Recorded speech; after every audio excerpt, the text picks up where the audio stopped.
Hi guys, நேற்றுக்கு release ஆன சைரம் படம் எப்படி இருக்குன்னு பார்த்துலாம். 14 வருஷமாக ஜெயிலில் இருக்கிற ஜெயம் ரவி பரோலில் வெளில வராரு. கரெக்டாக அவர் வெளியில் வர நேரத்தில் அந்த ஏரியாவில் சில கொலைகள் நடக்குது. அந்த கொலைக்கு காரணம் என்ன, அவங்க யார் கொலை செஞ்சா, ஜெயம் ரவி வெளியில் வந்த நேரத்தில் ஏன் கொலைகள் நடக்குது, இதுக்கு ஜெயம் ரவி என்ன பண்ணாருன்றதான் சைரன் படத்தோட கதை. ஜெயம் ரவியோட கெட்டப்பும் அவரோட பெர்ஃபார்மன்ஸும் இந்த படத்தோட ப்ளஸ் பாயிண்ட்னு சொல்லலாம். எமோஷன் சீன்ஸ் அண்ட் ஆக்ஷன் சீன்ஸில் ஜெயம் ரவி சூப்பர் பர்ஃபார்மன்ஸ் கொடுத்திருந்தாரு. கிளைமேக்ஸ் போர்ஷனும் நல்லா இருந்துச்சு. ஜெயம் ரவி ஜெயிலில் இருந்து 14 வருஷம் கழிச்சு அவரோட பொண்ணை பார்க்குறப்போ அவரோட பொண்ணு பிறந்த சீனும் இப்போ இருக்கிற பொண்ணோட சீனும் கம்பேரிசன் பண்ணுவாங்க. அது நல்லா இருந்துச்சு. கீர்த்தி சுரேஷ் இந்த படத்தில் ஒரு போலீஸ் ஆஃபீஸராக வருவாங்க. அவங்கள எப்பவுமே ஹீரோயினாக பார்த்துட்டு இந்த மாதிரி போலீஸ் கெட்டப்பில் வரப்பா இருந்தாலும் அவங்களுக்கு அது சூட் ஆகிற மாதிரி தெரியல. ஆடியன்ஸ் அதை ஏற்றுப்பாங்களான்னு அவ்வளோவா தோணலை. பட் அவங்களால முடிஞ்ச அளவுக்கு டீசெண்டாக தான் நடிச்சிருக்காங்க. அனுபமா பரமேஸ்வரன் ஜெயம் ரவியோட ஒய்ஃபாக ஃப்ளாஷ்பேக்கில் நடிச்சிருப்பாங்க. அவங்க கொஞ்சம் சீனில் வந்தாலும் நல்லா நடிச்சிட்டு போயிருப்பாங்க. யோகி பாபு காமெடி சில இடத்துல சிரிப்பு தர மாதிரி இருந்துச்சு. ஜிவி பிரகாஷ் மியூசிக்கில் கண்ணம்மா சாங்கும் சாம் சிஎஸோட பேக்ரவுண்ட் ஸ்கோரும் இந்த படத்தோட ஒரு ப்ளஸ் பாயிண்ட்னு சொல்லலாம். இந்த கதையை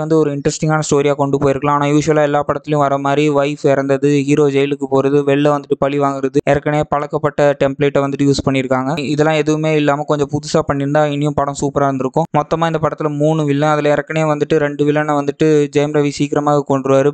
பேலன்ஸ் இருக்கிற ஒரு வில்லன் தான் சமுத்திரக்கனி. அவர் எப்படி கொண்டாரு, அதுக்கு ஜெயம் ரவி என்ன பண்ணாரு அப்படின்றதான் படத்தோட மீதி கடை. சில இடத்துல logic mistake and predictable scenes இருந்துச்சு. ஜெயம் ரவி அண்ட் பொண்ணோட சென்டிமெண்ட் சீன் ஸ்டார்டிங் நல்லா இருந்துச்சு. அது கண்டினியூஷன் கொண்டு போயிருக்கலாம் ஸ்ட்ராங்கா. பட் அது இடையில மிஸ் ஆன மாதிரி ஃபீல் ஆச்சு. இது ஒரு family audience movie, one time watchable தான். ஸோ ஃபேமிலியோட போய் நல்லா என்ஜாய் பண்ணிட்டு வாங்க. இந்த படத்துக்கு என்னோட ரேட்டிங் என்னன்னா 5க்கு 2.5 கொடுக்குறேன். இதோட இந்த மூவி ரிவ்யூ முடியுது கைஸ். தேங்க்ஸ் ஃபார் வாட்சிங். லைக் பண்ணுங்க, சப்ஸ்கிரைப் பண்ணுங்க, கமெண்ட் பண்ணுங்க, மறக்காம சர்ப்ரைஸ் பண்ணுங்க.